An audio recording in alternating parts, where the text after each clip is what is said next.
Rajbagh police station के अंतर्गत जहां पर आज जो जुठाना इलाके में मुठभेड़ चल रही है वो जसरोटा विधानसभा का इलाका है और ये आखिरी इलाका है। इसके बाद बिलावर जिला शुरू हो जाता है।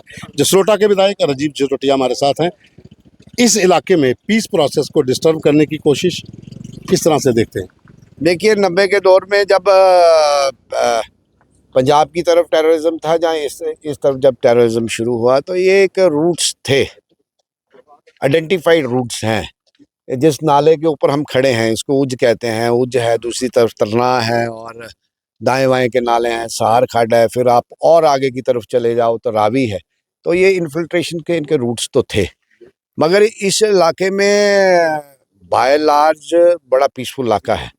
लोग बड़े पीस लविंग हैं और आपस में भाईचारा भी है, मगर कुछ महीनों से बहुत बड़ी चिंता बनी हुई है कि जिस तरीके से इंसिडेंट्स, जिस तरीके के एक्टिविटी सामने आ रही हैं, कि एक टारगेटेड तरीके से, योजनाबद्ध तरीके से उन्होंने इस कठुआ जिले को टारगेट करने का प्रयास हो रहा है। मगर सरकार और सिक्योरिटी फोर्सेस अपना कार्य कर रही हैं और लगता है जिस ऑपरेशन में हमारी सिक्योरिटी फोर्सेस लगी हैं तुरंत ये लोग एलिमिनेट होंगे और दोबारा एक कॉन्फिडेंस बिल्डिंग। डिस्ट्रिक्ट कठुआ की बात करते हैं तो बिलावर में 2 इंसिडेंट होना, 2 मौतें पहले होना, 3 बाद में होना। उसके बाद फिर हम चले जाते हैं हीरानगर सन्याल में, वहाँ पर 5 आतंकियों को देखे जाना, सर्च ऑपरेशन, और फिर आज यहाँ पर इनकाउंटर होना। क्या ये रूट जो है उसका जो ट्रेडिशनल रूट है इन्फिल्ट्रेशन के बाद आतंकियों का पहाड़ों की ओर जाने का, ये दर्शाता नहीं कि वही आतंकी हो सकते हैं?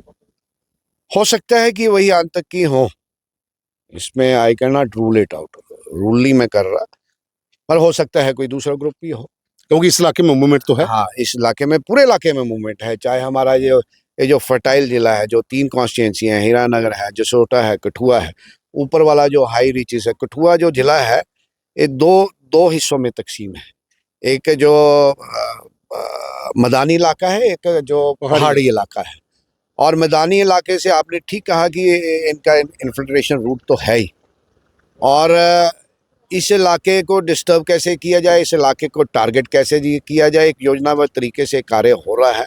मेरे ख्याल सरकार के ध्यान में है और सिक्योरिटी इश्यूज को लेकर सरकार हमेशा चिंता करती है। जसरोटिया साहब, मैं एक सवाल और पूछूंगा कि ओवरग्राउंड वर्कर जो हैं, जो OGW नेटवर्क है, वो बॉर्डर के इलाके से लेकर पहाड़ों तक दूर फैला हुआ है, और यही वजह है कि जो आतंकी अगर 4-5 दिन से यहाँ घूम रहे हैं तो उनको लॉजिस्टिक सपोर्ट, खाने पीने का सामान तो कोई दे रहा हो ना। देखिए, विदाउट ओवरग्राउंड वर्कर्स ये इन्फिल्ट्रेटर्स सरवाइव नहीं कर सकते, कुछ ना कुछ तो है। और पिछले दिनों में, अगर पिछले 5-6 महीनों से जिस तरीके से एडमिनिस्ट्रेशन काम कर रही है, चाहे सिविल एडमिनिस्ट्रेशन हो या पुलिस एडमिनिस्ट्रेशन हो, कुछ लोगों को इन्होंने चिन्हित भी किया है और सरकार के नोटिस में है। जो लोग हैं इसमें इन्वॉल्व हैं। आपकी बात से मैं बिल्कुल सहमत हूं कि विदाउट लोकल सपोर्ट ये पॉसिबल नहीं। बॉर्डर का जो इलाका है, इंटरनेशनल बॉर्डर का जिला कठुआ का, अगर हम हीरानगर से चले तो बमियाल नगरी तक, पेरोल तक आ सकते हैं, जहाँ फिर हम पीछे की तरफ जाए सांबा तक। एक बहुत बड़े अधिकारी थे, यहाँ पर मैं नाम नहीं बताऊंगा, उन्होंने गवर्नमेंट ऑफ इंडिया को लिखा था कि 5 किलोमीटर के पैरामीटर में जो इंटरनेशनल बॉर्डर है, वहाँ पर जो इलीगल लोग रहते हैं, कुल्ले बनाकर रहते हैं, वो ड्रग्स और इन्फिल्ट्रेटरों को शरण देते हैं। क्या आप एज ए BJP विधायक इस मसले को हाउस में उठाएंगे? देखिए, क्या है कि जहां तक इलीगल इंक्रोचमेंट्स की बात है और जिस धंधे में ये सारे लोग इन्वॉल्व हैं, हमने उठाएंगे नहीं, हमने सरकार के नोटिस में भी लाई है और सरकार के नोटिस में भी है। और हम आए दिन मांग ये कर रहे हैं कि जो इलीगल इंक्रोचर्स, जिसका अता नहीं, जिसका पता नहीं, वो आके उधर कुल्ला बसाता है या कोई अपना रैन बसेरा बनाता है, तो रेवेन्यू बैठा हुआ है, पुलिस बैठी हुई है और लोग जो कंसर्न्ड अथॉरिटीज हैं वो भी बैठी हुई हैं, तो वो आके बैठ कैसे जाते हैं? पहला सवाल तो ये है। फिर उसमें तो एक चीज़ मैं अगर कहूँ तो उसमें तो भारतीय जनता पार्टी के प्रेसिडेंट भी थे, जित जित गुजर दी बकरी जाओ लाखों तोड़ो। अब वो वाला जवाब तो भारतीय जनता पार्टी के जिसके आपने कहा है, उन्होंने उस संदर्भ में नहीं कहा है, उन्होंने उनको राइट्स देने की बात की है। मैं किसी समुदाय के ऊपर प्रश्न, जो सवालिया निशान, समुदाय पर हम भी नहीं कर रहे, सवालिया निशान नहीं लगा रहा।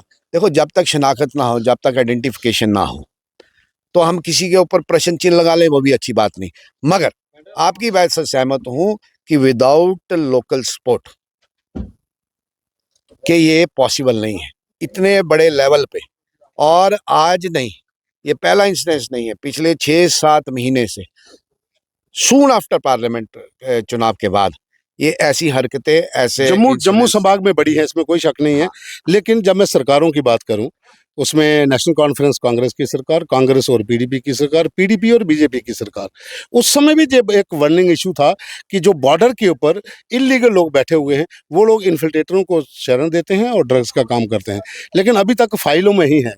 क्या इस बार जो सरकार, आप विपक्ष में हैं, 38 लोग हैं विपक्ष में, टेबल खड़काएंगे तो सरकार के कान खोलेंगे? नहीं, हमने टेबल खड़काने का काम किया है और मैंने इस सेशन में भी हमने ये बातें कही हैं, मगर हमें इस बात से भी परिचित रहना चाहिए कि जो हमारा पड़ोसी है उसका एक ही लक्ष्य है कि इस बॉर्डर के इस तरफ डिस्टरबेंस कैसे की जाए, अमन शांति भाईचारे को चोट कैसे पहुंचाई जाए, वो उसमें लगा हुआ है और नए नए रास्ते खोजता है और कई बार सफल भी हो जाता है।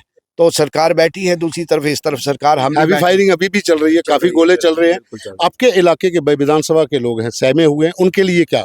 नहीं, मेरा यही कहना है कि धैर्य बनाए रखें, क्योंकि जो दुश्मन है, दुश्मन अनेक नए नए रास्ते ढूंढता है, तो हमें इससे विचलित होने की जरूरत नहीं है। हमारी सिक्योरिटी फोर्सेस काम कर रही हैं, पैरामिलिट्री फोर्सेस काम कर रही हैं, सिविल और पुलिस एडमिनिस्ट्रेशन काम कर रही हैं और लोगों का बहुत बड़ा सहयोग है। धैर्य बनाए, ये राष्ट्रवादी लोग हैं, ये नेशनलिस्ट लोग हैं। हमेशा ऐसी परिस्थितियां बहुत बार बनी और जब भी बनी लोगों ने भी डट के मुकाबला किया, सरकार ने भी डट के मुकाबला किया और जो नेफेरियस डिज़ाइन है जो हमारे पड़ोसी का, उस डिज़ाइन को डिफीट करने का हम प्रयास करेंगे। बिल्कुल, तो ये थे जसरोटिया साहब, जिनका ये कहना है कि इलाके के लोगों का अंदर इनको धैर्य रखना है। जो नेशनलिस्ट लोग हैं उनको अब इसके खिलाफ खड़े होना है। जिस तरीके के साथ ये इन्फिल्ट्रेशन का रूट जो उस दरिया से निकलकर पूरा इन पहाड़ों की ओर आता है, तो कहीं ना कहीं जो बॉर्डर के ऊपर इन्फिल्ट्रेशन हो रही है, उनको रोकने के लिए सरकार को कड़े कदम उठाने होंगे। और यहाँ तक ये भी कहा कि सरकार के कान हम खोलेंगे विधानसभा के भीतर, ताकि जो इलीगल इंक्रोचमेंट बॉर्डर पर है वो खत्म हो सके। कैमरामैन राज के साथ Pawan Sharma, the news room 24 आवाज़।